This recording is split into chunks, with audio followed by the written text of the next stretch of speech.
Hello everyone, I'm Wendy. Welcome to Ancient Chinese Remedies.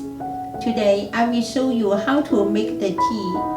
That is very good for your lung. It will relieve coughing and reduce inflammation. Okay, let's begin.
Thank you for watching. If you would like to learn more about traditional Chinese therapeutic recipes, please subscribe to my channel and turn on notifications.